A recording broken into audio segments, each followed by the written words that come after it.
Welcome back to the Bill and Doug Show offensive line. Position breakdowns continue here on the Bill and Doug Show. We've done special teams. We've done safeties. Offensive line is today, which means you're going to hear a lot from Bill Landis and far less from me. But also, Bill, when we did safeties, we just did like, oh, man, Jalen McClain and Caleb Downs. What else do you want? Now we got 5 guys to talk about. So I don't know if sometimes we hear from people who play the show at 1.2 times speed. We have to provide information at 1.2 times speed because we got 5 guys to talk about. Then we don't only want to talk about right guard, right? No, I don't think so. Because there's a lot to talk about with each guy. So yeah, we'll get through all 5 and then a little bit of what's going on in the future too. Okay. Can I ask you one question off the jump here? Please. Going into the playoff, would you rather have this year's offensive line or last year's offensive line the way it was going into the playoff, which means no Josh Simmons, no Seth McLaughlin? This year's. Okay. So I think it's important to start there. Can I just give you one more thing? I didn't like if things fall out of your head, but I was just looking at PFF. These were the snaps at left guard last year by person. Can we just refresh ourselves on this? Mm-hmm. Left guard, Austin Siereveld, 307, Donovan Jackson, 286, Luke Montgomery, 230, Carson Hinzman, 169. Those were the days. How do they win a national title? It's not ideal, right? Because I actually wonder, if I answered that question pretty quickly, right? And I wonder if people will be like, "What are you talking about?" It's like they were in a terrible spot last year. They were playing Donovan Jackson out of position, and they had no experience at the left guard position. And I think people at the time were a little uncertain about Josh Fryer. You were probably thinking that Carson Hinzman looked better at guard than he looked at center. So it was far from a secure situation. I'm not saying this one is excellent, but Ohio State goes into the playoff with a starting 5 that started 12 of 13 games. That's pretty good. Yeah. Last year, the national championship game, Donovan Jackson at left tackle, out of position. Luke, and then it's the same guys as this year. It was Luke Montgomery at left guard, Carson Hinzman at center, and then Tegra, Tshabola, and Austin Siereveld splitting right guard. Tegra 37 snaps against Notre Dame in the national championship game. Austin Siereveld 27, and then Josh Fryer. So it's like, what would you rather have? It's like, I don't know. The middle 3 guys are the same, but they're a year more experienced this year, right? And so it's quite a thing. But we're not talking last year. We're talking this year. So, where are we, Landis? The floor is yours. Boy, there's a lot of places. I think so. There's a written component to this too that we're doing over on the Substack page, and we have the heading what happened this year, and I think my first sentence is just it's complicated because I do think there are some things to like about this year's offensive line. I would say by and large they've been pretty good pass protection wise. I don't know that actually there's a ton to talk about there unless you want to talk about the specificity of right guard, which we will certainly get to. But, they have not given up a ton of sacks. And as we detailed on a different show, not all the sacks they gave up against Indiana, I thought were attributable to the offensive line. There's a Pro Football Focus pass blocking efficiency grade. They're 19th. They've been better in past years, but 19th is still pretty good. It's more run game. It's more, just maybe overall development kind of stuff. But I do think there are some guys who have played well. Austin Siereveld, I think, has played great. Especially considering what he's been doing, what he's been asked to do, right? I pulled the PFF overall grades again. It's just one way to look at it. 264 Power 4 offensive linemen have played at least 600 snaps this year. And overall grade, Sierveld's 8th. He's been really good. He was only second team All Big Ten and probably won't be an All-American, but he's been, at least by that metric, a top 10 national offensive lineman this year playing out of position. He's probably not quite that good, if I'm being honest about it, but he's easily sort of top 20, top 25 playing the wrong position, playing tackle instead of guard. Luke Montgomery's 33rd in that metric, not terrible. Carson Hinzman's 59th, and then you get much farther down the list to Phillip Daniels at 106, and way down the list out of 264. Tegra, Tshabola is 238, and we all know that that's been the problem spot. But I think the difficult thing, I guess, is that the highs maybe have not been super high. The highs have just sort of been oh yeah, it's a pretty good offensive line, and the lows have been very low. There's just been some pretty inconsistent glaringly bad snaps, primarily from right guard, but I also think like at times sort of across the board that don't inspire a ton of confidence. So I like writing it and even talking about it now. I do find it to be a pretty like complex position to try to analyze on the whole. I don't know that, especially as you said in pass protection, that we've sat here this season and thought, man, that guy is getting smoked every snap by the guy across from him. He just is losing one-on-one battles constantly. It's been a little bit, especially with 4 of the 5 positions, right? It's been a little bit more of like, oh, that was a weird snap where the guy just got completely rocked because the 19 snaps before it, he seemed really good. And then his feet got bad or his technique was bad and he leaned too far and all of a sudden he got beat on that play, but then it went back to normal.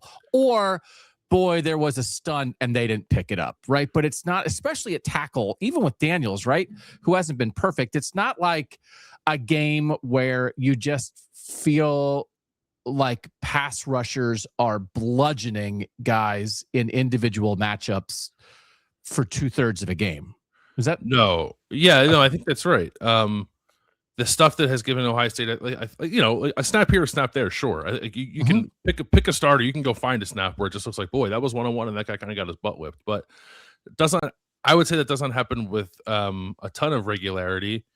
It's more schematic stuff that I think that the offensive line struggles with, whether that's like slanting of the defensive line or some of the stunts you mentioned, some of the like simulated pressures that Indiana was running where guys drop out, another guy rushes from depth, like that kind of stuff. It's not sort of like individually you're just not a very good player. I think maybe the closest guy to that would be Tegra, but it's funny, like if you look at pressures allowed, Luke Montgomery, Carson Hinzman, and Phillip Daniels have all allowed more pressures than Tegra Tshabola. Daniels and Hinzman have allowed 15, Montgomery's allowed 13, Tegra's allowed 12. And Tegra, according to PFF, has only allowed 1 sack. The starting offensive line collectively has only allowed 5. Siereveld hasn't allowed any. Now, part of that is a credit to Julian Sayin because he's good at getting the ball out of his hand or slightly avoiding pressure or just throwing it away, whatever it takes to avoid a sack. But yeah, I think we've seen probably the most glaring example of an offensive lineman who's just sort of like repeatedly getting beat is like probably like Isaiah Prince back in the day. I don't know that we see a whole lot of that happening when it comes to pass protection. It's just it's more like a collective effort sometimes when things tend to break down, and when that happens, it's usually more often than not on the right side of the line. And the hard thing, and again, in saying that it's complicated, it hasn't been linear. It hasn't been a progression where it was like, oh, they started off a little slow, then they got better and better and better. And even like here we are, arguably best game of the year against Michigan, and then one of the worst games of the year against Indiana. Yeah, probably. And this was a line too that probably like around the start of October, there were some people like involved with the Joe Moore Award who were pointing out Ohio State's offensive line. I think Cole Kublik, who's like heavily involved with that as an SEC analyst, one time in the year said like Ohio State's offensive line is the most fun offensive line to watch in the country. Yeah. And then they just were like nasty. They were nasty. But they were nasty against Ohio, right? They were nasty against Grambling. And like, given a tough task against Texas, I thought more or less kind of held their own in that game. Yeah, Colin Simmons we thought it was like, oh man, is Colin Simmons going to destroy Ohio State? It's like, no, he didn't. He didn't have a sack. Yeah. And then teams just started attacking them a little differently. It kind of started like with Illinois and Wisconsin, Penn State, even a little bit, right? There just wasn't like, there was that moment where it's like, boy, this offensive line could be really good. And people are starting to notice it. And then there wasn't an elevation from there. There were moments after that where they played better, but then they would come back down to earth. And it was just like you said, not linear really at all. I still, give them credit for playing their best game against Michigan. That's the game in the regular season that matters the most to Ohio State. But and then Indiana gave them a lot of problems. But again, like I think the problems Indiana gave them were a lot of schematic stuff. It wasn't like Indiana does have a very good defensive line. And there were certainly some one-on-one battles there, but I think it was more of just like the way they attacked Ohio State than it was Ohio State not being like up to the challenge of blocking those guys sort of on an individual basis. So maybe there's something to be learned from that experience as they go into the playoff, and we'll play good defenses with good defensive lines and good schemes consistently, as they weren't doing in the regular season. But I'm not really worried much at all. Well, I guess I shouldn't say that. I think they'll be okay pass protection wise in the postseason. I'm a little more curious about the run game side of things because that's where the inconsistencies I think have popped up more. So what do you think that is? Because again, the nastiness. I think probably the Luke Montgomery and Phillip Daniels are the two nastiest boys on the offensive line when we talk about that kind of attitude. Yeah. But also, like, you don't want to be Mac nasty. It's like, oh man, that guy is Mac nasty. It's like, well, yeah, you're Mac nasty. Like, how's time to go? Wouldn't you then think, like, if it's okay, like they're going to assert their will in the run game and get nasty and pile drive guys into the ground? Like, why is it that maybe the performance in the run game isn't what you would expect? Yeah, well, I feel like when the defenders are where they expect them to be, they do kind of play that way. Okay. What was the number Ryan Day said about knockdowns against Michigan? It was like 43, 40 something, right? 40, yeah.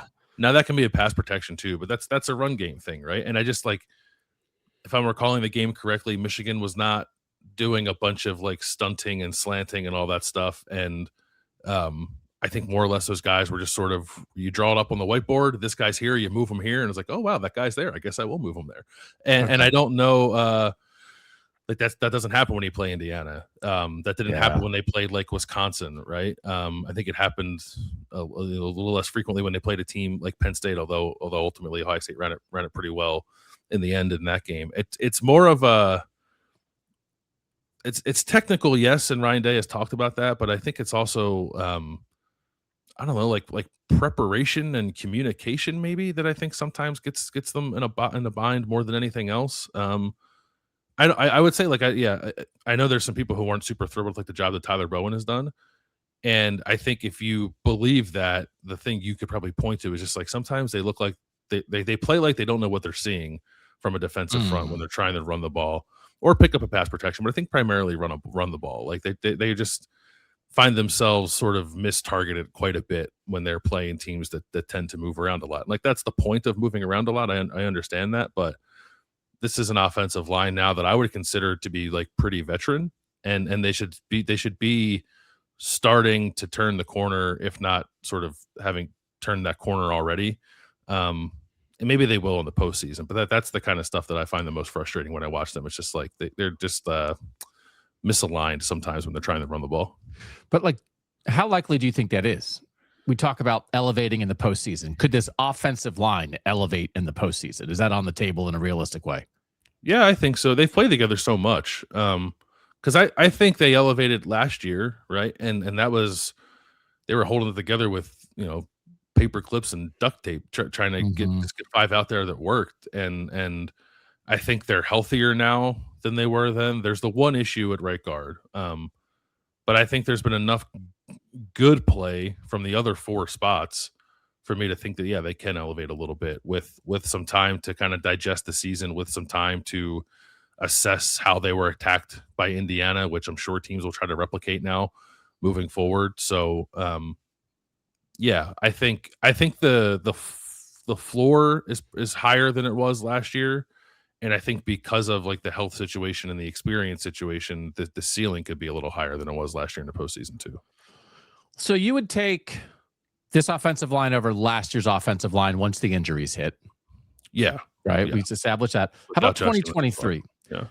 2023, Josh Simmons figuring it out at left tackle, first year at Ohio State. Donovan Jackson at left guard. Carson Hinzman, first year starter at center, that did not go great because he was kind of thrown in there because they thought Luke Whippler would stay and he went to the NFL. Matthew Jones at right guard, Josh Fryer at right tackle. Because I remember like in that year that was like, and then Donovan Jackson like maybe wasn't playing great because Donovan Jackson was playing in between two guys and Josh Simmons and Carson Hinzman who hadn't really done it before. Would you take this line over that line? I think I would. I think I would too. Yeah, I would say that's like Siereveld at left tackle is probably about as good as Simmons was in year one at Ohio State. Hinzman is better than he was 2 years ago at center. I think, Donovan Jackson was probably a little better than Luke Montgomery, but I don't know that he was like, worlds better than Luke Montgomery's playing right now in that particular season. And I Phil Daniels and Josh Fryer, I think have similar limitations. But Daniels honestly seems to have played fairly well since he kind of sat that one game out. So he seems like he's on a bit of an upward trajectory too. So I think I would take this group. So, and then 22, you'd take the 2022 line. Paris Johnson, left tackle, Donovan Jackson, left guard, Luke Whippler, center, Matthew Jones, right guard, DeJuan Jones at right tackle. So I think just the point of Paris is a top 10 pick and DeJuan Jones is an NFL guy and Luke Whippler's an NFL guy and Donovan Jackson's an NFL guy, right? So we're just making the point that even against the best comparison for Ohio State is always itself, this is actually probably where we are right now at the end of the regular season. You'd take this line over what you had the last 2 years. So I think that's important to point out. As we graded this line, did you go position? We graded on a scale of 1 to 100 with the Substack subscribers. And just by the way, quick aside, wouldn't you want to come hang out with us over on Substack? We got some stuff popping. We have a little pool. We have a bowl pool. We have a playoff bracket pool. You said you're going to give away, you have an Arvell Reese autograph card that you're going to give away as a prize. Is that right? I do. Yeah, I don't have it handy right now. That's behind me on my shelf. I'm going to give that to the winner of the ESPN bowl pool. Yeah. How about that Lindros doll? You want to give the Lindros doll to somebody? No? I don't know. No. If there's a diehard Flyers fan, maybe. Yeah. I'm just giving away. I can give away this helmet behind me. That Ohio State helmet on the shelf is autographed by CJ Hicks. You just can't see it because the autograph's on the other side. You know what I was getting worried about? That can be a prize. I thought you were about to give away my dragon statue right there. No. Set myself up. You can have the painting of my son did of his footprint looking like a bumblebee if you want that too, or butterfly. Yeah.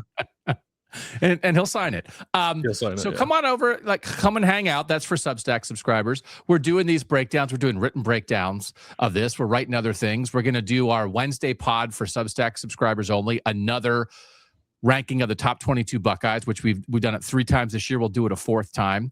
We do a bunch of subscribers send us questions. Anyway, Bill and Doug OSU.substack.com. You got to pay, but also give it to yourself as a gift for the holidays. Give it to a family member for a gift for the holidays. Bill and Doug OSU.substack.com. And also a great gift, Roback.com. I don't know. I don't understand shipping. I don't know when you're watching this, when you're listening to this, but probably get on the horse. Let's go. Let's get over to Roback right now. Classy, casual, upscale, still supporting your team. You go to their game day collection, Roback.com, RHOBACK, hoodies, polos, all kinds of good gear. You use the code BAD20 at Roback.com. Use the code BAD20, get 20% off your first order. When you thought about your 1 to 100 ranking for the offensive line, did you do each guy 1 to 20 and then add it up? Just out of curiosity. Oh no, that would have been good. No, I just picked a number. Okay. Let me think about that. I'm gonna ponder that as we continue talking and see if my score ended up being any different. Yeah. Well, let me ask. Can I give you my scores for the individual 5 guys and see if you vastly disagree on a 1 to 20 scale? Just kind of off the top of your head. Sure. I gave Austin Siereveld a 19. Is that too high? No, I don't think so. He's the best guy. He's kind of the rock. It's hard. It's not his fault. As a best guy, is he as good as Paris Johnson? If Paris Johnson's your best guy, right? Is he as good as Taylor Decker? If Taylor Decker is your best guy? Is he as good as Orlando Pace? If Orlando Pace is your best guy? It's no. And I actually think if it is a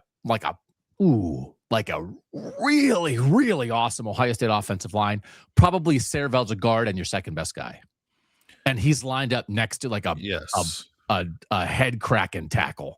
And then you're let's go to work, right? But that's not about Austin Siereveld. So Austin Siereveld's the Donovan Jackson of last year. And we said Donovan Jackson's probably the playoff MVP. He's a guard who's playing tackle and then playing left tackle at a high level, even though it's not his natural position. And my God, he's saving them. He is saving them. Yeah, I just think he's played really well. It is so we have a written component to this, and I'll just say I compared Siereveld to Paris Johnson in a very specific way. Good tease. In the thing that I wrote, because I do think there's a comparison to be made there.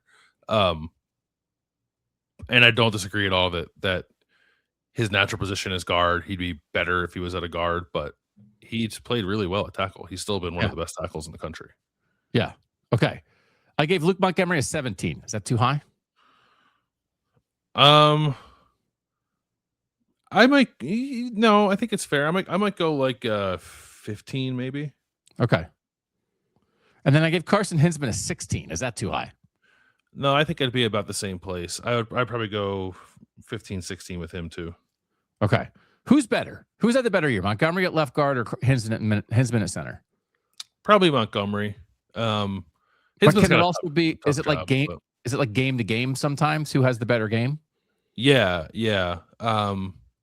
They do tend. It's not surprising. I think they do tend to sort of like play better like together. Like if one guy has a good game, usually they both have a good game, kind of thing. But it can go game to game. I think Montgomery is probably like a touch more consistent. I would say he's slightly better. Yeah. I gave Phillip Daniels a 14 at right tackle. That's probably. I might go like 13. Okay. Yeah. And then right guard, I gave an 8 out of 20. Yeah, I'd be probably about there. Okay. So I will say that then my total is 74 out of 100. I'm adding mine up. Adding up all of those. Because I was slightly lower than you. Let's see, where did I end up with my scores? And I will just interject here to say that we do a call out to our Substack subscribers and have them all rate it from 1 to 100. And then I do a thing. I don't really understand it, but on the spreadsheet, I drag. And then the drag like puts everything in a box. And then down at the bottom, the robot averages it. Yeah. It's an averaging robot. I don't know how they do it. I don't want that robot in my house. Stay in my computer, robot. Do not come out of my spreadsheet. If you come out of my spreadsheet, I'm going to punch you in your robot neck.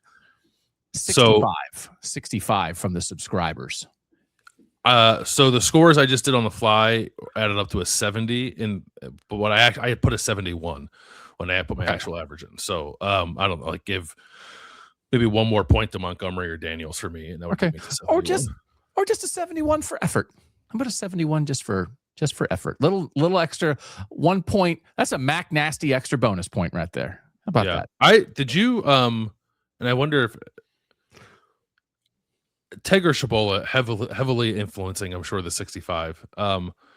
I also took into account like the total whiff on Ethan Onyanwa. If you want to just think about the plan for the season and how it didn't go the way they wanted it to, like I was probably more at like a 75 or a 76, and then I docked some points off for that. That's smart. I don't know how to. Let's make sure we do this first. It can't only be a Tegra discussion. It is a big right guard discussion. We also don't know what the situation is going to be in the playoff at right guard. We had just generally expected ourselves that this is an opportunity with 3.5 weeks to maybe make a change at right guard. There's certainly, again, like there's internet like rumors about what's going on there. If there's a change at right guard, you think that's reasonable to think the right guard play will then get better? Or is that like an alert of like, okay, well, it clearly hasn't been up to standard, especially in the Big Ten title game, but putting in a guy who has not ever started a game in his life as a starter in a playoff game is a terrible situation to be in. Like the alert remains the same until further notice. Like what, if we're operating the general assumption that maybe it won't be Tegra starting at right guard? My concerns don't change all that much. Okay. Yeah, I just think that's the healthy way to approach it. And like I think we discussed previously, right? Is it just a anybody but Tegra situation, kind of regardless of how guys have played when they played for Tegra? And I think that's a fine place to be. I would just caution people about running too far with how much better you perceive the other right guards to be than Tegra. Because I think Josh Padilla was like slightly better, but he also hasn't played. What would be? When's the last time Padilla played? The Penn State game? Till something like that. Till December 31st. So that's like a month and a half, almost 2 months. It is 2 months because Penn State game was the first weekend of November, right? So it's either Josh Padilla having not played in 2 months, or Gabe Van Sickle, who's a true sophomore and I think shown some promise, but I would just, like I said before, like I don't think he's been awesome. I think it's fine to go to either one of those guys to see if you can't light a spark there, but I think there's this notion that there's a guarantee that the play will be better, and I'm not there. I'm very much wait and see on that. So Carson Hinzman, Austin Siereveld, 781 snaps each this year. Luke Montgomery, 777. Phillip Daniels, 702, because Daniels missed the one game. Tegra Tshabola, 607. Gabe Van Sickle, 136. Ian Moore at tackle, 118. Ethan Onyanwa in various backup roles, 96. Josh Padilla, 86. So it's just like these guys have not played. If it's Van Sickle or Padilla, that's 136 or 86 snaps this year that you're looking at like, hey, can you go be a starter for a team that's the favorite to win the national championship? It's not a great spot. No, I mean it's Luke Montgomery and Austin Siereveld were in that spot last year, so it can be done. But they also kind of rotated both those guys throughout the postseason too. So I still think, and we don't know, like Tegra may not be healthy enough to play in the Cotton Bowl. I think if he's healthy enough to play, he'll still play. He would just rotate if he's available, but we don't know if he's going to be available for the Cotton Bowl. Okay. And I do think, I mean, again, like it's not a great spot, but also I've said it a million times. Sometimes these guys, like at the end of their second year, if they are who you think they're going to be, they're ready to be that. I actually thought, a year ago, I said, you know what? I think Luke Montgomery might be ready. I think Carson Hinzman had been through the ringer and come out the other side. And I thought he might be ready. And I think both those guys showed that they were. So I don't think it's impossible that Gabe Van Sickle or Josh Padilla in that position could show that and say like, no, I'm especially Padilla, if he would be healthy as a third year guy. It's like, okay, like he came in with Montgomery and Siereveld and they're doing it. And they like Josh Padilla. They view Josh Padilla. That's the thing. Again, are you taking a guy that you view as a future starter and just starting him a little early? I think that probably would apply to Padilla or Van Sickle here. It's not like a holy moly. It was this guy's a career backup that we were never gonna play. This is a pull, breaking case of emergency kind of guy. No, it's just early, which is, by the time you get to the playoff, it's not that early. Let's talk a little bit about the future, and I do want to ask you. You bring up a very good point about the Onyanwa. With lessons learned there, is there a lesson to be learned, or is it just like sometimes portal stuff doesn't work? I think it's like this. I'm just looking at this class again. Like it wasn't a good portal class. Even like Isaiah World at Oregon, and again, like the only I'm not pretending I watch every snap of Isaiah World. His PFF grade's 53rd. Like it's worse than Siereveld's by a significant amount. And like by that metric, he'd be Ohio State's third best offensive lineman, which is like, an upgrade, obviously, from what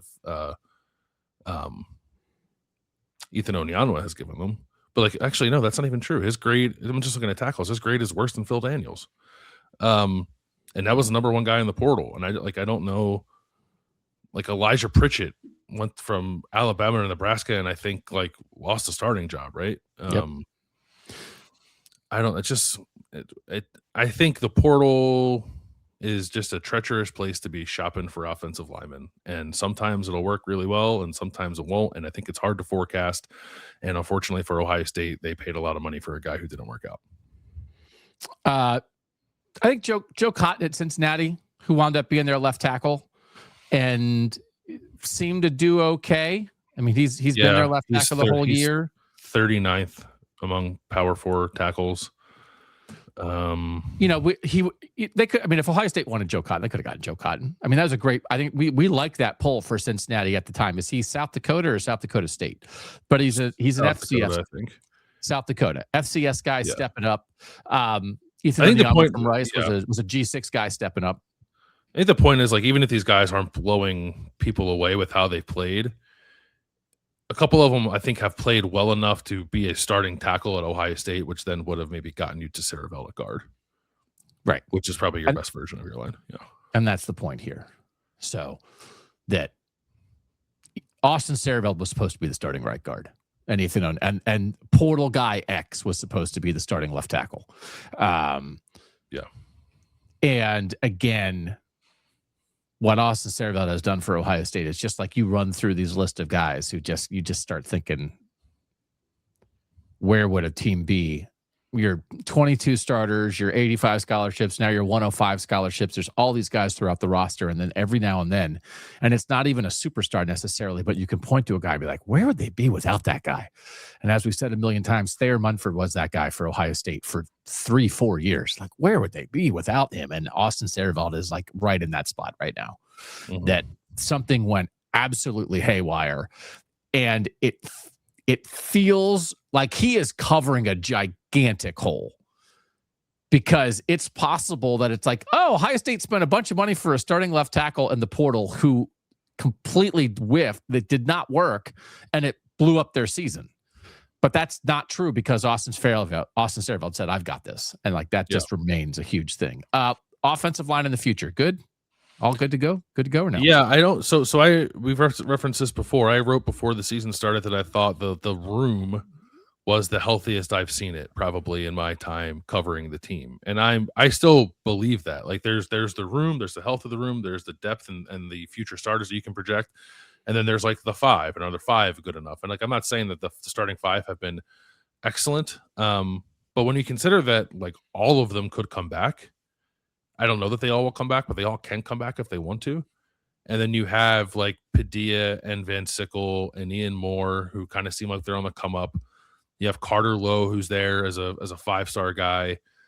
They brought in Justin Terry as a transfer after a freshman year at West Virginia, and like he's gotten on the field a little bit. I think that's a sign that they like where he's at. I think they like Jake Cook.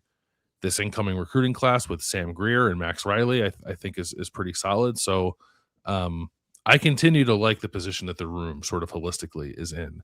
I just think it's a matter of really honing in on who your best five guys are and then doing everything you can to get them in the best positions too. That I think will be the thing that sort of like unlocks the next step for Ohio State's offensive line. But I do still like their options quite a bit. It won't be the same 5 starters next year though. Even if they are on the roster. I just think the idea there'll be a new starting right guard, I think, that Ian Moore takes a job. Maybe Ian Moore takes right tackle, bumps Phillip Daniels to right guard. Maybe Ian Moore moves to guard. Maybe Carter Lowe is like, I'm ready to go as a second-year guy as a left tackle or something, and bumps Austin Siereveld to right guard. Like there's a lot of pieces here that even though you potentially have an experienced, pretty decent, sometimes very good offensive line returning, there's enough higher ceiling pieces beneath them gaining experience that I think the line should be even. We're saying this is the best line in 3 years, and we think next year's line should be better because it'll either be the same guys who are more experienced or guys who have beaten out the current guys, which means they're even better and it'll be a step up. Yeah, I agree with that. So there's a couple wild cards. Like Carson Hinzman has graduated, right? But he didn't walk on senior day, and he has another year left. If he were to leave, I think, excuse me, Josh Padilla is the next guy up there. The thing, I don't want to like worry people necessarily.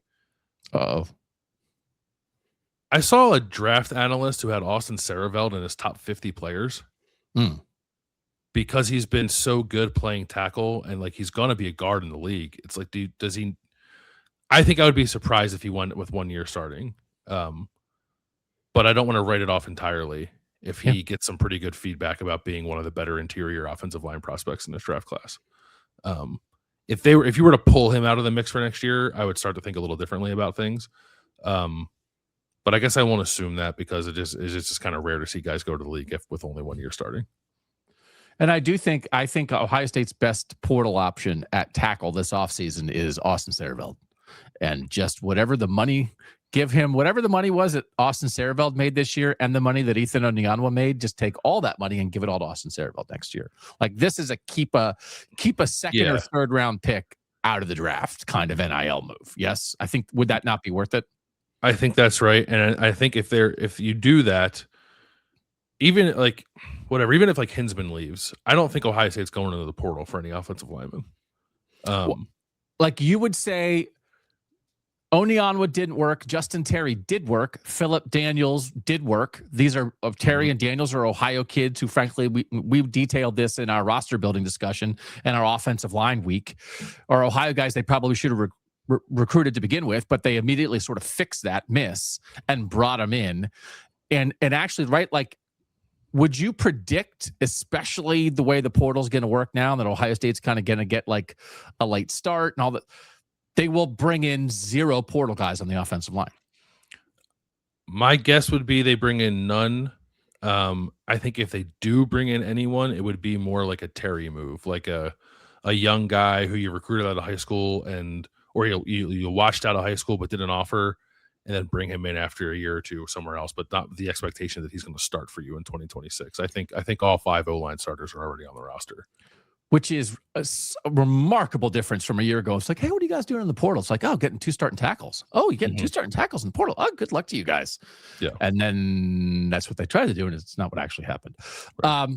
I also am very aware of situations like this when we have discussions, and you are a person who is very serious. You have a serious nature about you when it comes to football discussions, particularly on the offensive line. And sometimes we get to the end of a podcast and I've made some silly jokes and I've done some voices and we're almost done. And then I say, do you have anything else, Bill? And you're like, well, I actually have like 19 more pages of stats that I looked up that we didn't get to because you were just running your mouth the whole time. You got anything else on the O-line? No, I think we got through a lot of what I wanted to talk about. And, there's more on the written companion to this on the Substack page too. Okay. We're running through every position, and we got quarterback coming up soon. We got defensive line coming up soon, where we're going to get to everybody. And we have our Substack people voting on that. We have our written piece. We have this discussion here, and we're going to keep doing other pods here on YouTube and the podcast feed as well. But for now, we appreciate you guys letting us hang out with you. He's Bill Landis. I'm Doug Lesmerises, and that was the Bill and Doug Show.